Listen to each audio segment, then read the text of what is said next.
جو بھی اس میں کارکردگی ہے میں اس کی تفصیل نہیں جان چاہتا، مگر یہ کے پی کو کسی اور صوبے کو پیسہ نہیں ملا، اس NFC ایوارڈ صرف کے پی کو ملا، اس بنیاد پر کہ ان کا حق ہے، ان کے عوام کا حق ہے، ہمیں یہ ان کا ضرور دینا چاہیے۔ تو چاروں صوبوں نے مل کر کے پی کو آج 2010 سے لے کر 2023 آج ہے، ان 13 سالوں میں 417 ارب روپے دیے، تقریباً 40 ارب سال کا ملا۔ اور پھر پی ٹی آئی کی گورنمنٹ میں 10 سال وہ گزارے اور کہیں کہ کے پی جو ہے یہ دیکھیں، میں یہاں پر کوئی ایک خدا نخواستہ کوئی الزام تراشی نہیں کر رہا، میں فیکٹس کی بنیاد پر بات کر رہا ہوں کہ جب ابھی پیچھے جو واقعات ہوئے کہ جی وفاق سے ہمیں پیسے نہیں مل رہے، کوئی 40 ارب روپے آپ کو اوسطاً سال کا مل رہا ہے، کسی اور صوبے کو 40 ارب چھوڑ کے 40 پیسے نہیں ملے، آپ کو ملے ہیں، آپ کا حق ہے۔ ہمارا فرض تھا کہ NFC میں اس کو ہم نے ایگری کیا، خوش دلی سے کیا، سب صوبوں نے اپنا اس میں حصہ ڈالا۔ مجھے یاد ہے پنجاب نے 11 ارب بلوچستان کے لیے دیا اور اس کے لیے علیحدہ دیا باقی صوبوں کے ساتھ۔ تو پھر آپ کا یہ گلا بنتا ہے کہ 40 ارب سال کو آپ کو مل رہا ہو اور آپ کہیں گے کہ ہماری CDD جو ہے اس میں کمزوریاں ہیں، اس میں اپنا سامان نہیں ہے، اس میں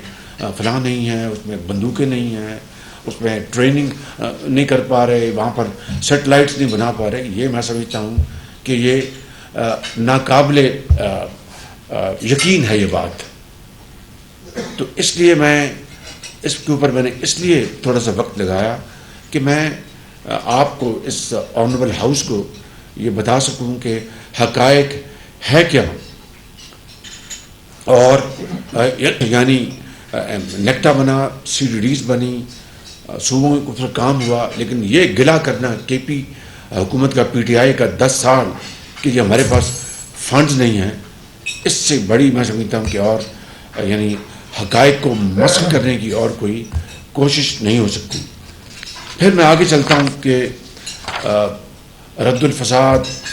اور ضرب عضب کے ذریعے بہت کاری ضرب لگی ان کے اوپر، اور ان کے ہوش ٹھکانے آئے ان دہشت گردوں کے، اور اس کی نتیجے میں اس سے پہلے جو شہادتیں ہو چکی میں بیان کر چکا ہوں۔ کے پی کے سیاسی گھرانوں کے سپوتوں نے شہادتیں دی، جس میں بلور خاندان شامل ہے اور دوسرے خاندان شامل ہیں کے پی کے۔ سندھ سے پاکستان کی جو وزیر اعظم ہیں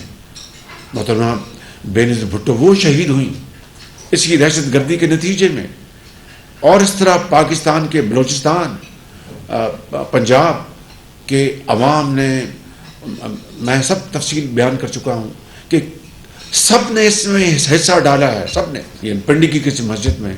وہاں پر فوجی افسران بھی اور ان کے بچے بھی نماز ادا کر رہے تھے جمعے کی، وہاں پر وہ دہشت گرد آیا تو وہ افسر بھی شہید ہوئے، ان کے بچے بھی شہید ہوئے۔ تو یہ واقعات یہ بھرے پڑے ہیں صفحات پاکستان کی حالیہ تاریخ کے، اور اب دوبارہ یہ ناسور سر اٹھا رہا ہے۔ میں سمجھتا ہوں اس سے بڑی کوئی اور شومی قسمت نہیں ہو سکتی۔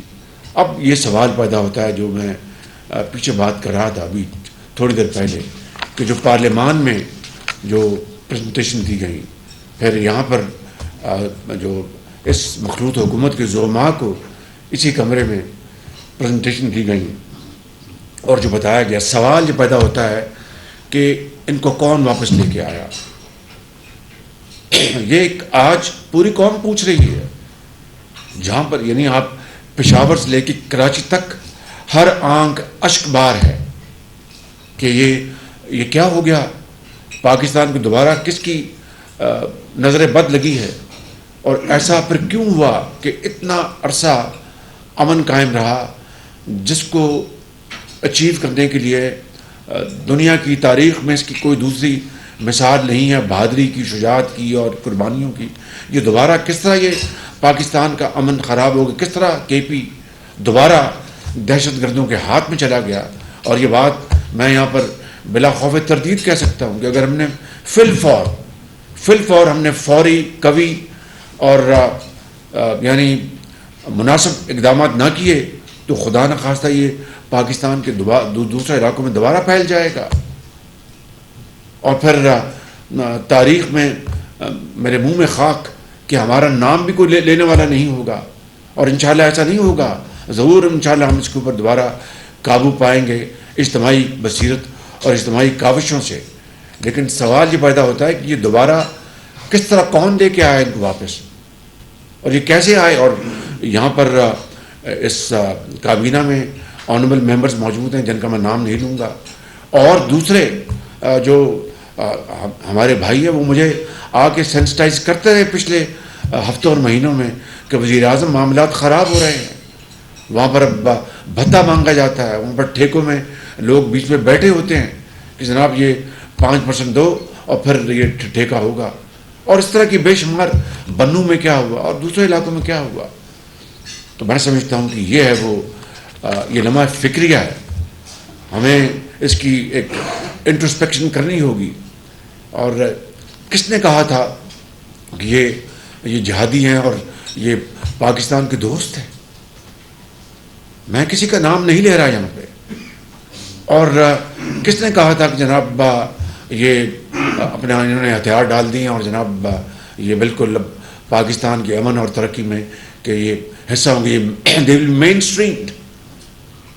یہ وہ چپتے ہوئے سوالات ہیں جو میں سمجھتا ہوں کہ آج پوری قوم مجھ سے اور آپ سے اور تمام in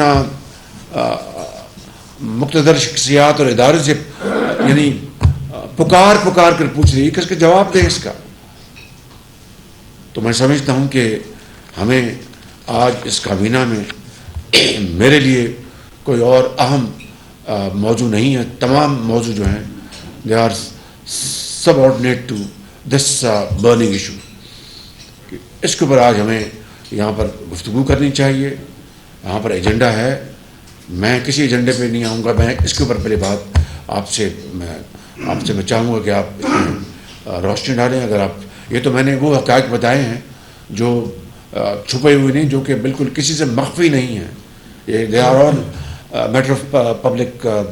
knowledge and public interest. لیکن اگر آپ بات کرنا چاہیں گے کیمرہ میں تو میں اس کے لیے میں تیار ہوں۔ وزیر اعظم محمد شہباز شریف وفاقی کابینہ